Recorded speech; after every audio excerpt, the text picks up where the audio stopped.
What's up, basement besties? And I'm doing that shout out because someone said if you call people that you work with besties, it means you hate them. And I thought that was so funny. So, what's up, basement besties? Welcome to my channel. For if you're returning, welcome back. If you're new here, I appreciate you. Thanks for hanging out in the basement with me. This channel is all about all things work, but it's on the darker side of work and corporate life and corporate America. I am a full-time recruiter, also a certified HR professional. So I tend to look at things with that lens and I just talk about, all the stuff because in the basement we hear everything and we also have receipts. So this is just going to be kind of it's not going to be a deep dive type of video. I'm just going to talk about all the things that I've seen in terms of like a weekly roundup of what's been happening in the world of work. So let's get into our first story.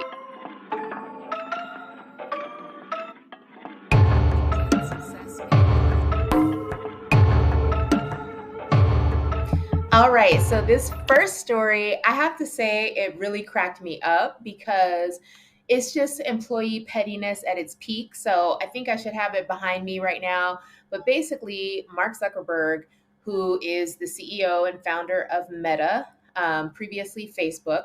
So I guess he had sent out a memo to all of the employees at Meta saying, hey, I'm gonna need you all to stop leaking everything that I say. If I'm talking about stuff that is meta business, then keep it at meta, right? Well, and he said, if you do it again, I'm going to fire you. so the employees apparently took that as a challenge and they said, bet. And then they leaked that memo. So he sent out a memo to say, don't leak anything I say. And then they leaked that to the press. So I just thought that was really funny. And it's funny because for a few reasons. One is there's a tug of war happening under the surface, I feel, between employees and companies. Now, the danger is even though unemployment is down, it's not the time to play, meaning in recruiting, we say it's an employer's market, right? Which means right now people are staying put at their jobs, layoffs are happening, even though unemployment is down. There's a lot of companies laying off in all kinds of sectors because business is dipping because prices are high, right? So there's a lot happening.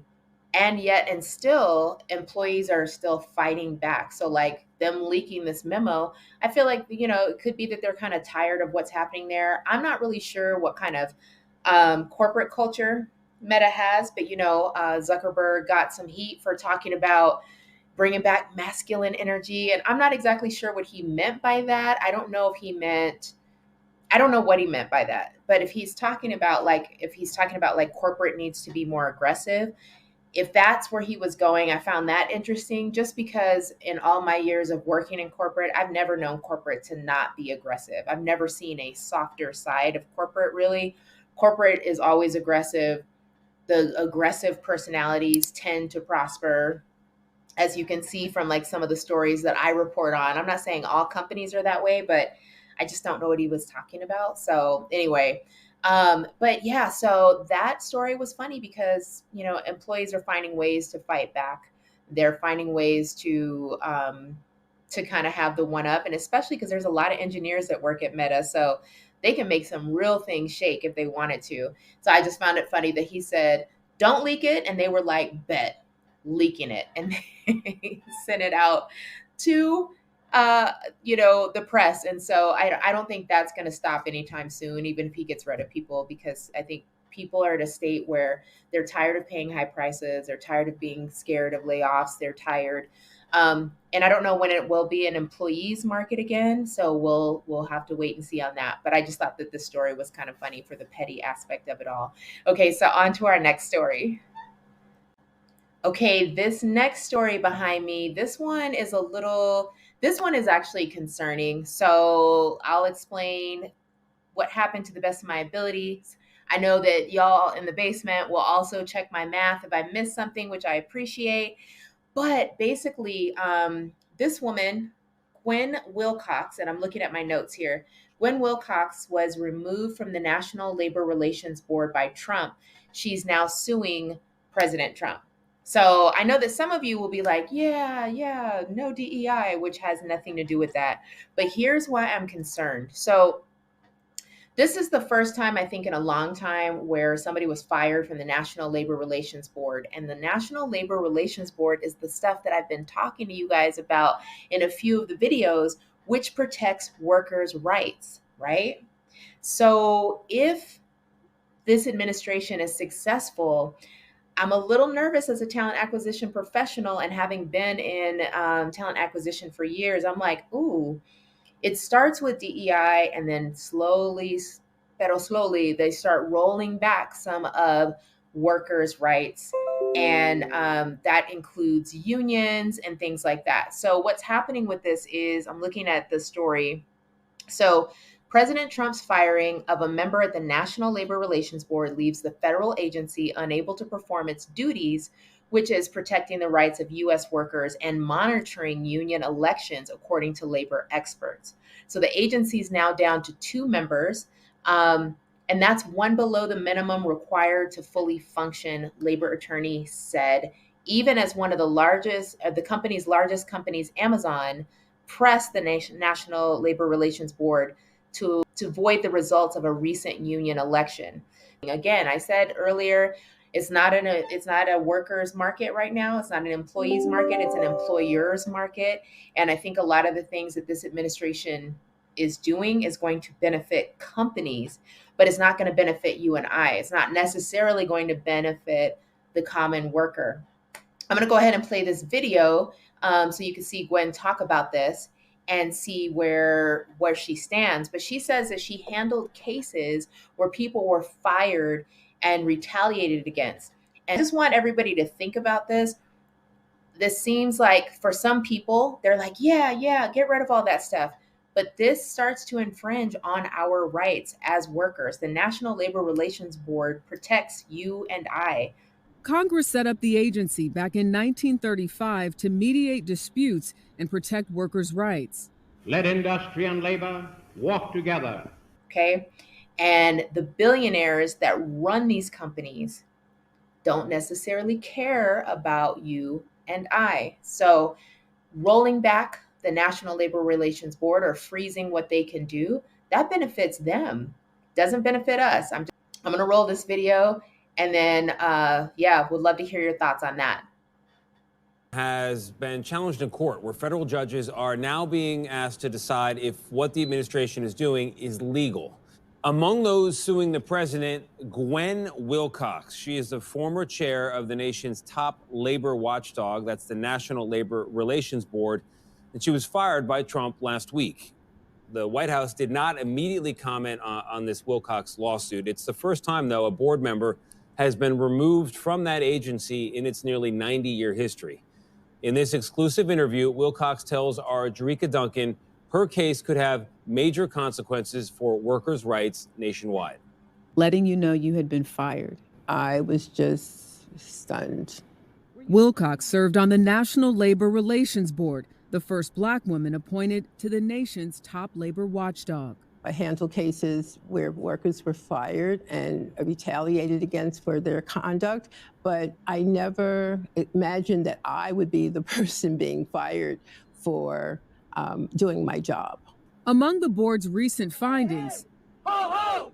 Corporate greed has got to go! Amazon violated the rights of workers who had voted to unionize by refusing to bargain with them. It protects workers. If they are looking to unionize or if they're going to complain about working conditions. The letter Wilcox received on behalf of the president said she had not been operating in a manner consistent with the objectives of his administration.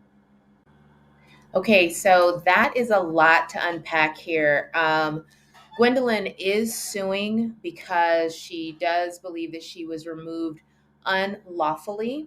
And she talks about that. And one of the things that I was trying to find some information about the letter that she received. And there are a few things that it seems that Trump's administration is asserting. So one is the letter, and I'll put it down in the description box below so that you can check it out. But the letter, and I'm looking at my notes here.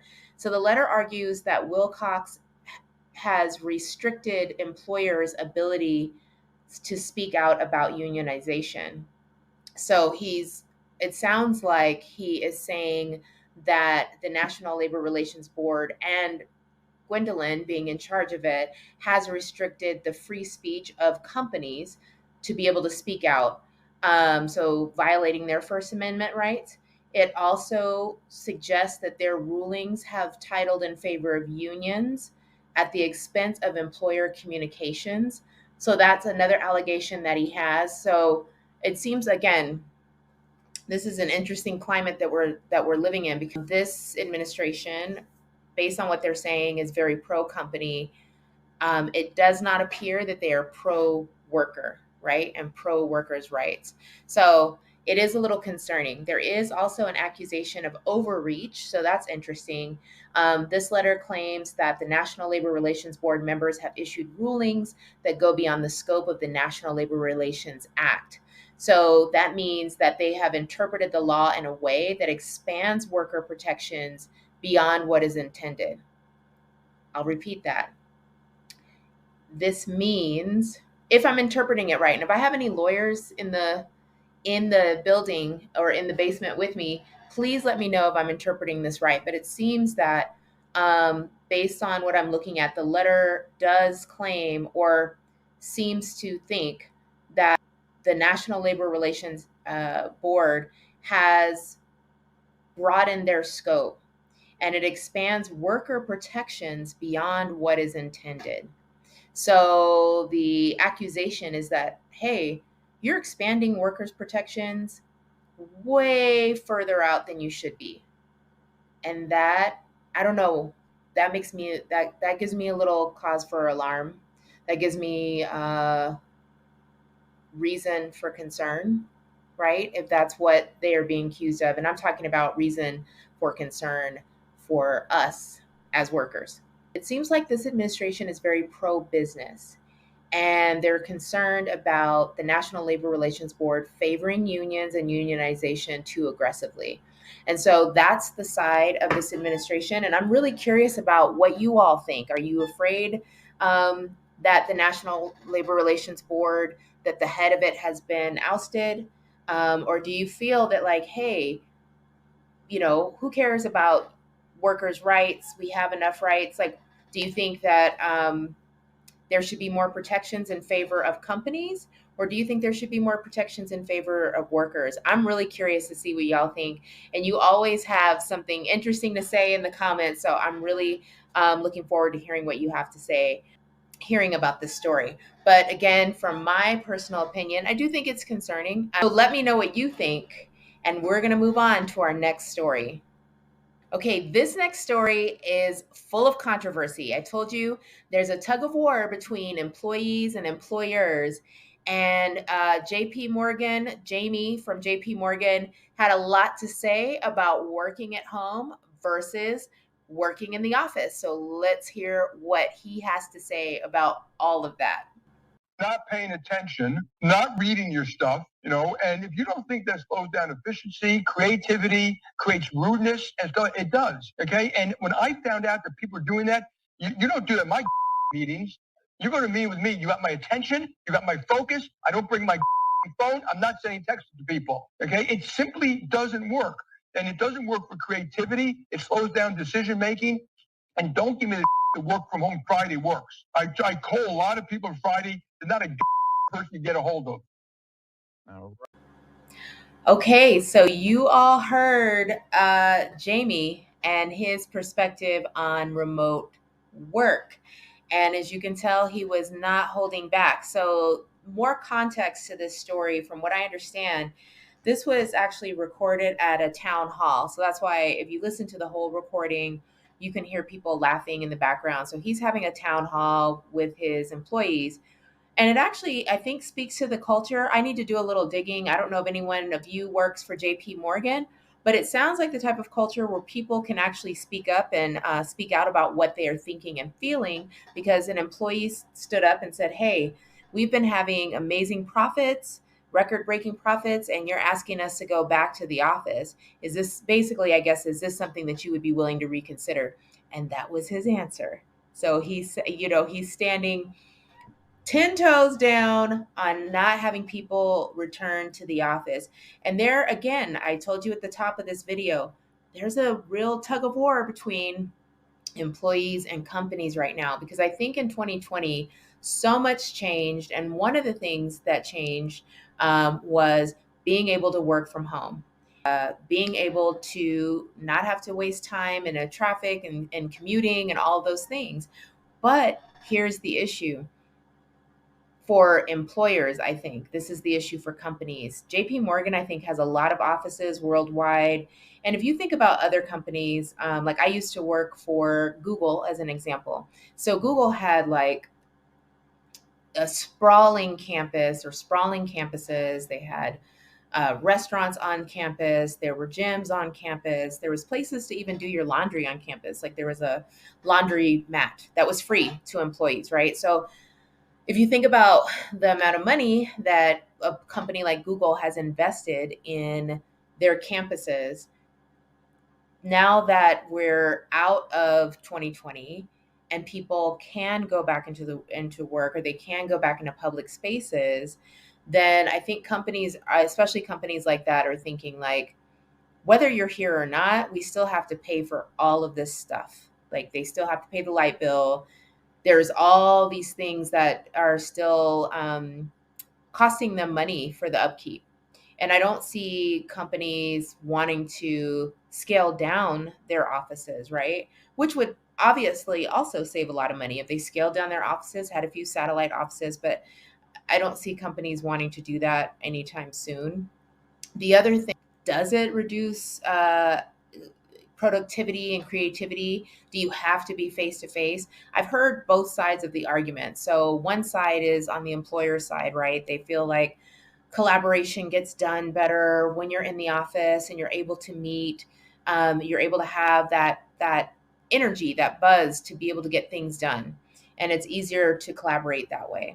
I've also heard from employees that some employees have specific medical conditions. If a person is suffering or dealing with anxiety, maybe working from home has helped them to thrive. Or a person may have immunity issues. And so now you're at the office and people are coughing all over the place. And you know how that goes. Like people will go to the bathroom at an office, do their business, come out, they walk right past the faucets, they don't wash their hands, and now they're trying to shake your hand in a meeting and bring you muffins and company potlucks and all that stuff, right?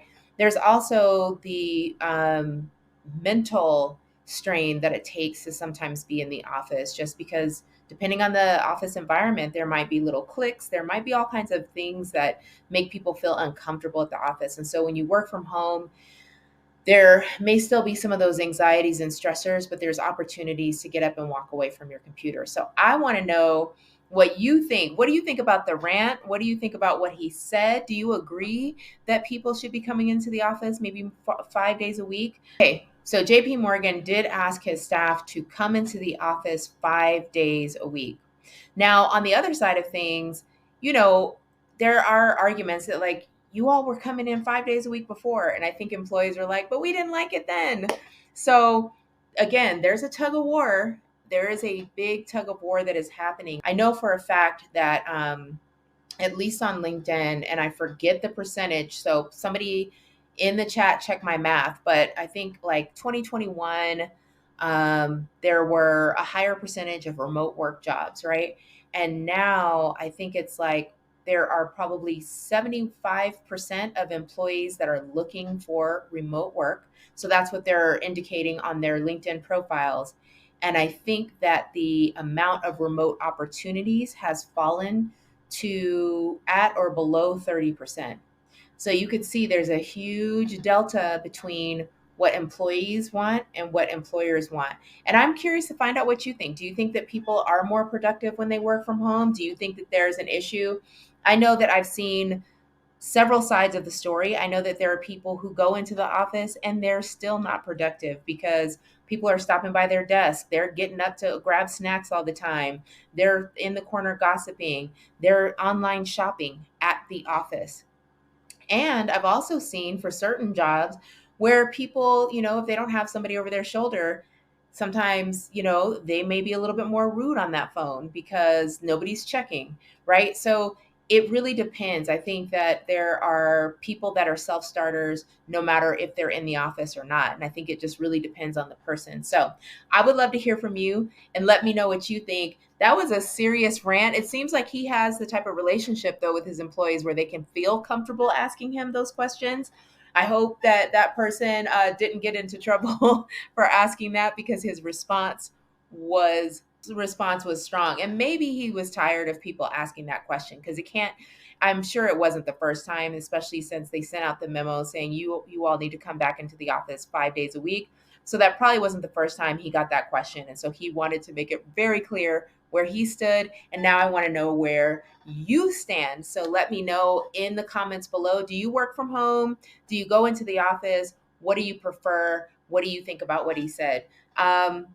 So that's it for this weekly wrap up. I hope you all like this. I'm going to try to do this on a regular basis, because there's so much coming out about the world of work. And so I just really appreciate you all hanging out with me in the basement. If you enjoyed this video, please be sure to like it and to share it. That really helps me out quite a bit so that I can continue bringing you this news and hanging out with you. So I will see you. I hope you all have a great start to your week. Hang in there, and I will see you next time. Okay, basement besties, I'll talk to you soon. Bye.